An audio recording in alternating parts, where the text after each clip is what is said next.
This is going to be an amazing video. You really need to watch this all the way through.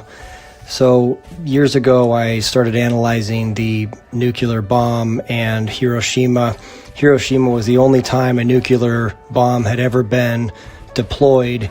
And since then, mankind has lived in fear of utter annihilation and has kept populations in check for 80 years now. So I started breaking this down. I saw a video years ago. If you go back in my channel, there's a man named Galen Windsor who put out this video called the Nuclear Scare Scam. He worked with uranium, turning it into plutonium and refining it back in the early days, and they would literally use their hands and he'd drink it. The pools that they used to cool the nuclear plants, he would swim in it. And he proved and clearly showed that the whole thing has been manipulated, and nuclear waste and radiation is nothing of the sort, and we've been misled. So the Hiroshima really got me wondering how that worked, and I found the Hiroshima Red Cross Hospital was right in the middle of the impact zone. It was full of patients, and everyone in there survived, and they were fine, because come to find out, the Hiroshima was actually carpet bombed. And there's this amazing analysis I'm going to show you in this video here of the proof of exactly how it was conducted, how the hoax was taking place, and you have to watch this video. It's just an amazing breakdown of military documents and the analysis showing that it was carpet bombed, as well as Nagasaki. And enjoy.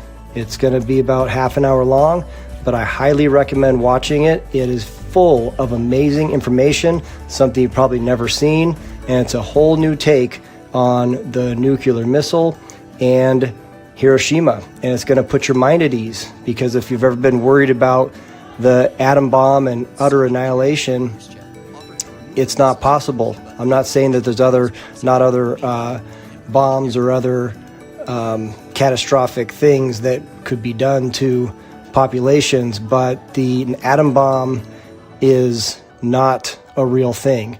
Radiation and radioactive activity causing cancer and all of that is not a real thing. So sleep a little better at night knowing that, okay? So anyways, here we go. I'll put it on the movie.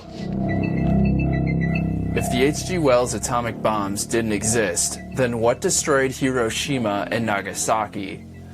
Let's take a look at the aftermath. Is this Hiroshima? Is this Hiroshima? Is this Hiroshima? What's the difference again between an H.G. Wells atomic bomb and a traditional firebombing again? When we say firebombed or carpet bombed, we mean the land was pelted with M47s and M69s. An M47 is a 100-pound oil gel bomb. Each B-29 bomber carried 182 of them. An M69 is a 6-pound gelled gasoline bomb, 1,520 per aircraft. Also, some B-29s carried high explosives to deter Japanese firefighters. It's easier to count the major cities the United States didn't bomb. 1. Kyoto. Why did the Zionist-controlled United States government spend $2 billion in 1942 money on these very expensive H.G. Wells atomic bombs if carpet bombing worked just fine? Why, to scare the world population and rule us by fear, of course. Hiroshima and Nagasaki were chosen because they were among the last cities standing and were mostly made of wood. A fire could incinerate them to the point of looking like they were vaporized by an atomic bomb. But maybe our eyes deceive us. Maybe we need testimony from an eyewitness.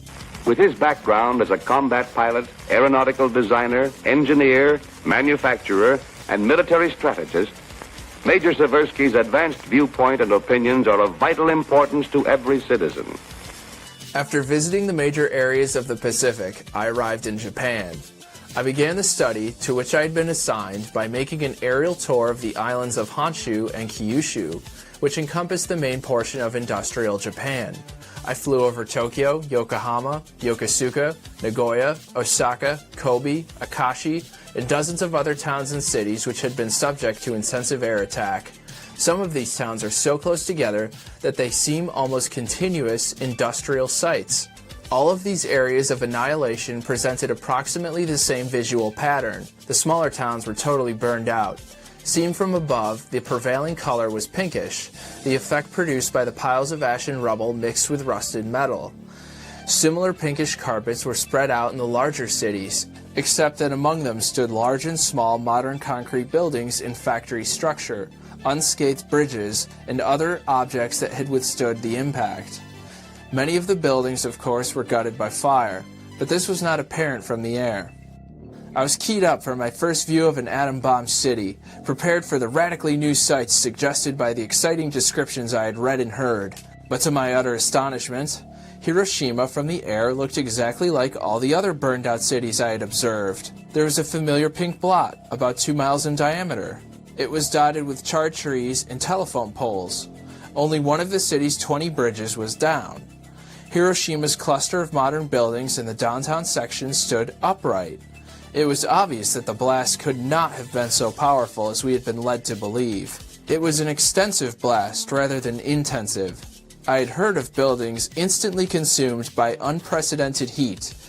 Yet here I saw the buildings structurally intact, and what is more, topped by undamaged flagpoles, lightning rods, painted railings, air raid precaution signs, and other comparatively fragile objects.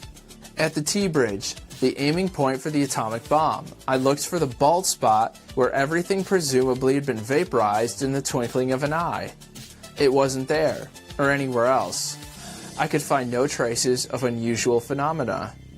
What I did see was in substance a replica of Yokohama, or Osaka, or the Tokyo suburbs, the familiar residue of an area of wood and brick houses raised by uncontrollable fire. Everywhere, I saw the trunks of charred and leafless trees, burned and unburned chunks of wood. The fire had been intense enough to bend and twist steel girders, and to melt glass until it ran like lava, just as in other Japanese cities. The concrete buildings nearest to the center of explosion, some only a few blocks from the heart of the atom blast, showed no structural damage. Even cornices, canopies, and delicate exterior decorations were intact. Window glass was shattered, of course, but single-panel frames held firm. Only window frames of 2 or more panels were bent and buckled. The blast impact, therefore, could not have been unusual.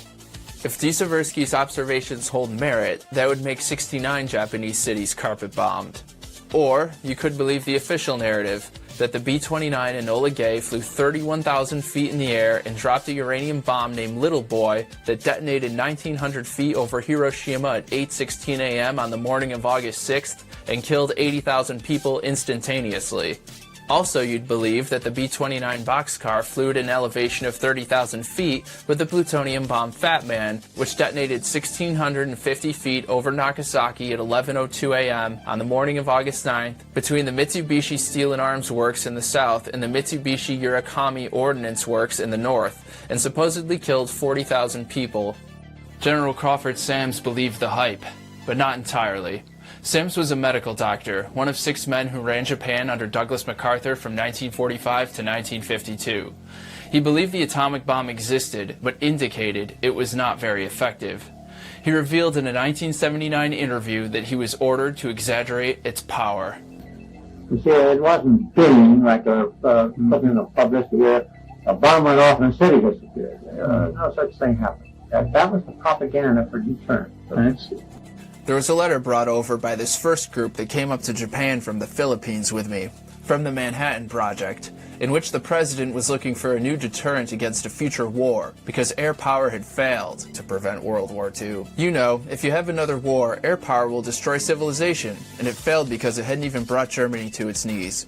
A strategic bomb survey over there showed that military production had increased actually during our bombings. So the object of this instruction, called Letter of Instruction, was, you will play up the devastating effect of the atomic bomb. Alright, so I was the one who set the deadline this time. Anybody who had been in Hiroshima and died within 6 months, whether they got ran over by a bicycle or whatnot, would be credited to the atomic bomb. Attributing a cause of death to a major event for propaganda. Where have we heard that before? Sams goes on to add that one of us, Norman Trenton somebody, got a priest there to say he guessed 100,000 people died when the bomb went off. Well, you see, it didn't. There never was 100,000 people who died. Okay, so who was this Jesuit priest? Why, he's the Harley guy for the nuclear bomb hoax. I was in my room, which faces the valley, and suddenly I saw a light, like magnesium light, flashlight, which filled the whole valley. And looking out of my window to find out the reason for this peculiar phenomena, I saw nothing besides this light, and turning from the window to the door of my room, I heard a crash. It may have been 10 seconds after seeing the light, the flashlight. And immediately I was covered with splinters of the window frames and glass sticking into the walls and actually my flesh itself.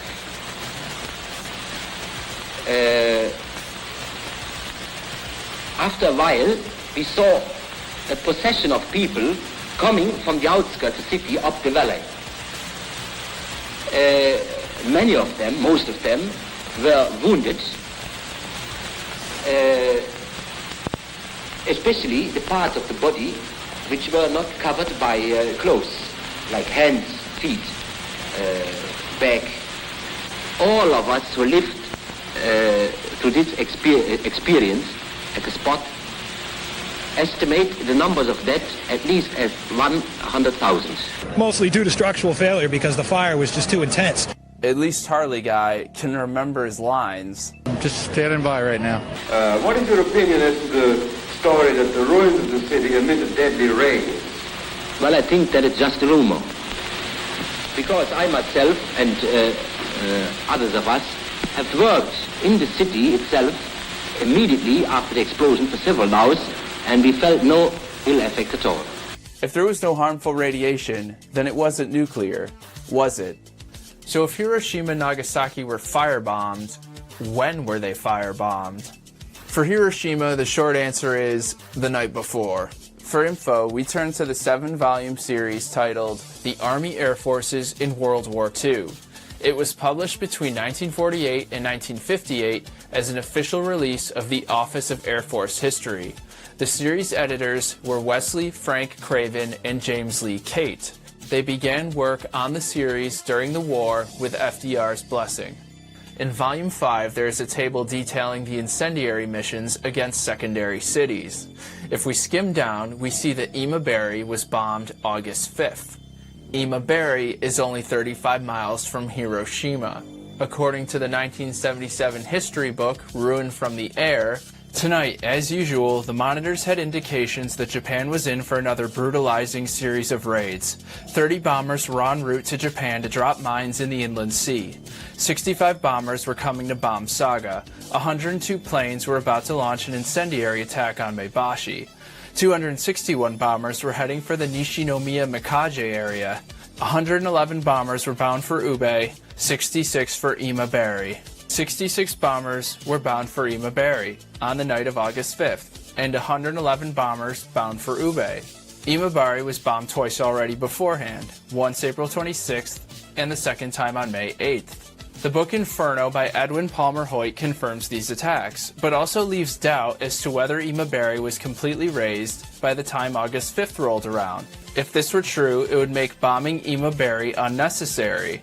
Hoyt includes a conversation on a train that is often cited by my fellow truthers to show that all 66 planes passed over Imabari and bombed Hiroshima. In the conversation, one man notices that Imabari is not listed on the timetable, and another gentleman asserts that Imabari had burned up, and that his father had a drapery business that burned up too. He said everybody was dead. But there was no train stop in Imabari because there was no train station. According to the Japanese magazine Ehime Prefectural Modern History, issued on February 29, 1988, in the early morning of May 8th, the same year, 1945, there was a second air raid, and the area around Imabari Station was hit by waves 8 times before and after, killing 29 people, seriously injuring 4 people, and damaging 140 houses. But the whole city had not burned up. And according to Imabari City War Disaster Reconstruction magazine of 1971, the city was indeed bombed on August 5th. The third air raid lasted for a long time, from 11:50 p.m. on August 5th to 1:30 a.m. on the following day, August 6th. On the night of August 4th, the bombing of Imabari City was announced by leaflets dropped from the enemy plane. On August 5th, the explosion sound approached greatly from the upper side of the city in the fear of anxiety of the citizens, and it became a rain of fire with the explosion sound in about 60 large bombers. It was attacked by incendiary bombs and small bombs about 10 times for about an hour and a half. Planned bombings were carried out one after another with explosive sounds and flashes, and in about 10 minutes the entire city became a sea of fire. The big fire invited a big wind like a typhoon, made a noise and shook the earth, and the citizens inhaled smoke. On this day, the city center of Imabari was almost destroyed. Between 340 and 454 people were killed. 34,200 people, which is 63% of the 54,341 population, were affected. 5.98 million square meters became scorched earth.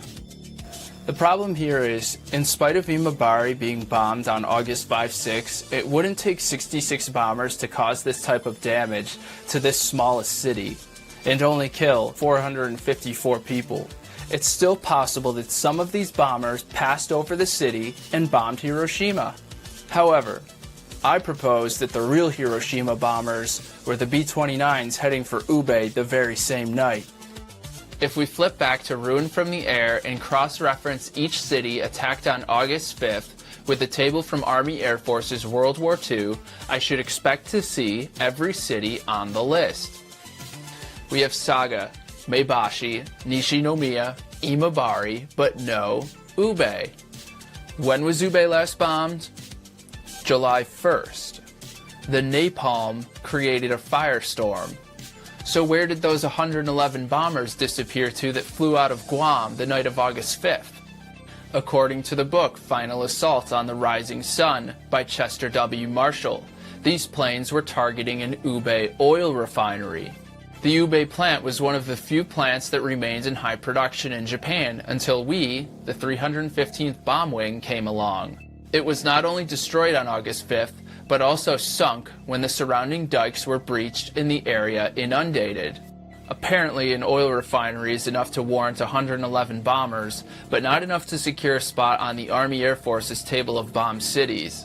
How big was this oil refinery? Here's the before. Here's the after.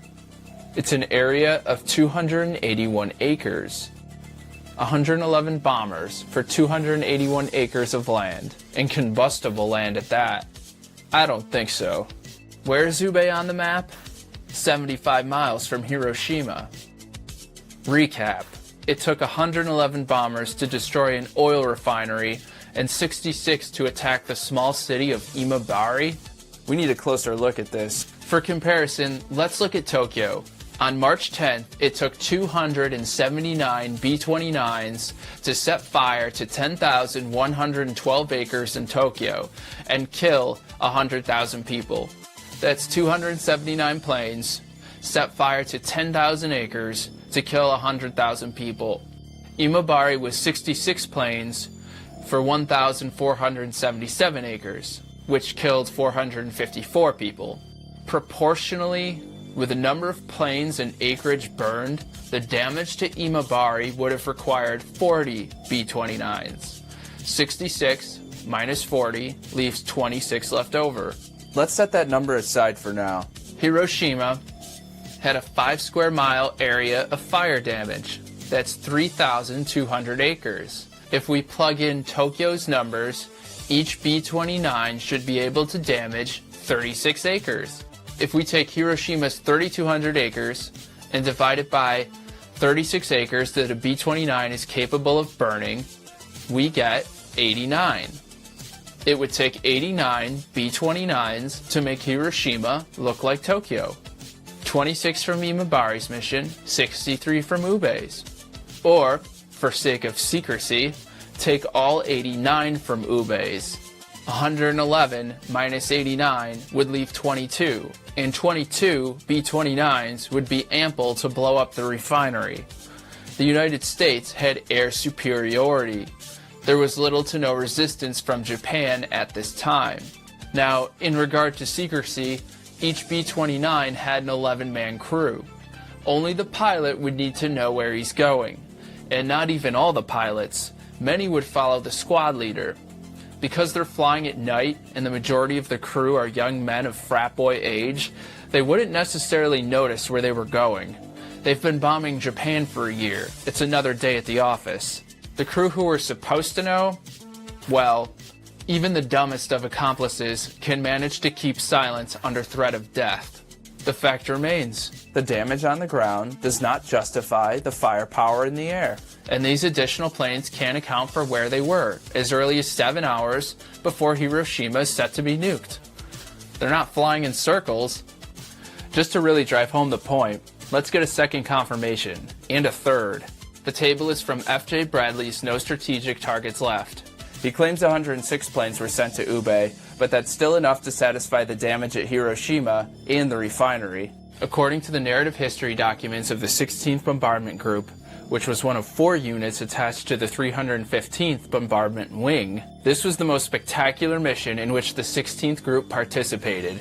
The Ube Coal Liquefaction Company, important because it was a synthetic production unit, had previously been raided on July 22nd and 23rd, and had been damaged to the extent of 31%. The attack against the plant was launched on August 5-6 by the entire 315th Wing. Interestingly, the 315th Bombardment Wing was equipped with the new B-29Bs. The B-29B was a limited production aircraft, a variant of the B-29 Superfortress, built solely by Bell Atlanta. It was stripped of much defensive gunnery and had all but the tail defensive armament removed, adding capacity for additional incendiary or high explosive bombs. The elimination of the turrets and the associated General Electric computerized gun system increased the top speed of the Superfortress to 364 miles per hour at 25,000 feet, and made the B-29B suitable for fast, unescorted, hit-and-run bombing raids. So the B-29B is faster, and it's packed to the gills with incendiary bombs. And almost all B-29s in the 315th Bomb Wing were B-29Bs, sent to damage an already damaged plant. These are the Hiroshima bombers. How late into the morning did these bombing runs last? We'll save for another time. What about Nagasaki? There are a number of possibilities. One is that Nagasaki was firebombed the night of August 8-9, and they simply didn't keep a record of it. No one knew when or where the next atomic bomb would be dropped, and there were still firebombings going on at the time.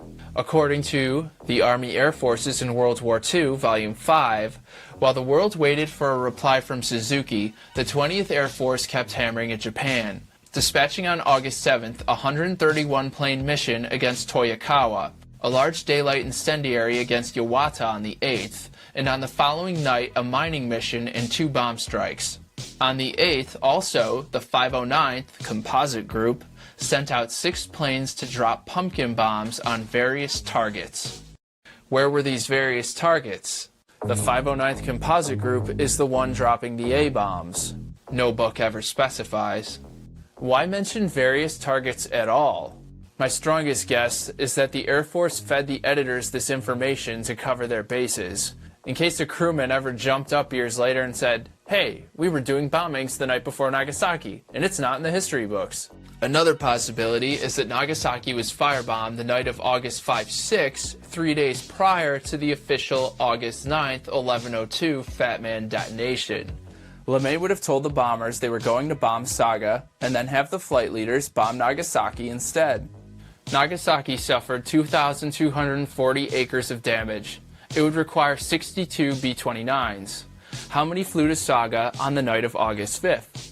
65 B-29s of the 58th Bombardment Wing flew out of Tinian.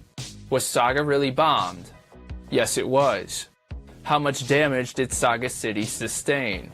The Saga air raid lasted from 11 p.m. on August 5th, 1945 to around 1 a.m. on August 6th. It killed 61 people, burned 443 houses, and dropped 458.9 tons of bombs. We don't get an actual acreage, but we can compare these numbers to Imabari's. 454 people were killed, 8,199 houses were burnt down, and 510 tons of bombs were dropped. The B-29s that attacked Imabari were part of the same 58th bomb wing that flew out of Tinian. The damage to the houses is suspect, but Saga City was in a state of total blackout before the raid. Leaflets had been dropped the night before, much like with Imabari. But, blackout or not, Saga may have been grazed before the crew headed to Nagasaki, 42 miles away. The pilots and crew would have followed orders and returned to Tinian in the Mariana Islands. On to our fourth possibility. Officially, Nagasaki was already bombed on August 1st, 1945.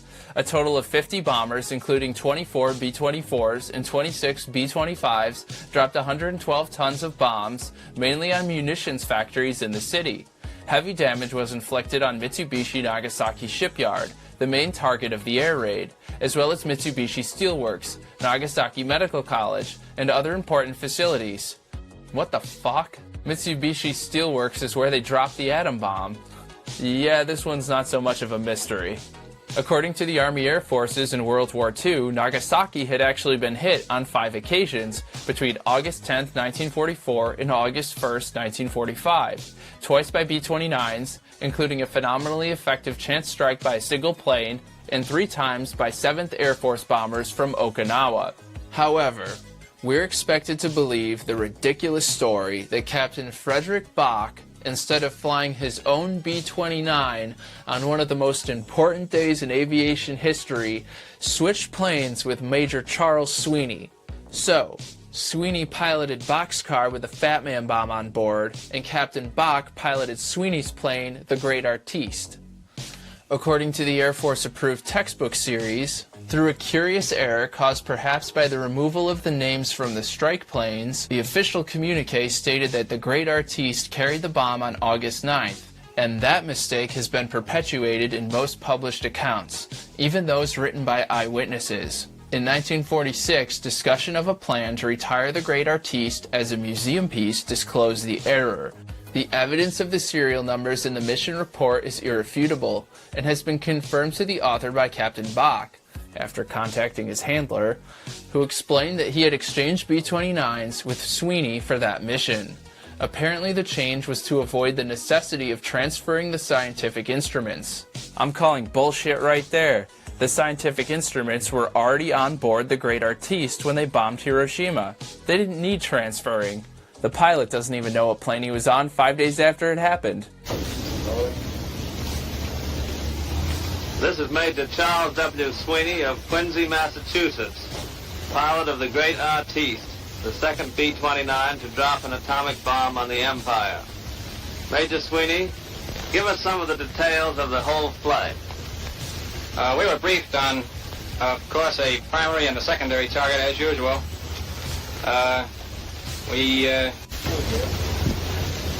This is Captain Kermit K. Behan of Houston, Texas, bombardier of the Great Artiste. Captain Behan, what was your most outstanding experience on this historic flight? I suppose it was when the clouds opened up over the target at Nagasaki. Now, the nose art wasn't painted on the plane until after the bombing, but the pilots should still know what fucking aircraft they're in. And why the fuck is there a press conference for a top-secret mission before Enola Gay is set to take off? After a photographing session that made us feel like a Hollywood premiere, we got off at about 3 o'clock in the morning. Then, if you swallow that bullshit, we're expected to believe that the target city on August 9th was also switched. Kokura was the primary target on the 9th, but was cloud-covered, and the drop at Nagasaki was possible only because of a last-minute break in the clouds just before the B-29 was prepared to turn back with the bomb. The devil's in the details, people. The more details they have, the more they can obfuscate the truth. Nagasaki was damaged on the 1st, damaged on the 5th, and finished off August 8-9. The plan was Nagasaki all along. Once again, if you'd like to support my work investigating this farce, check out my political thriller novel on Amazon, Silver Bullet, Golden Ticket, a story about a group of criminals trying to save the Rust Belt.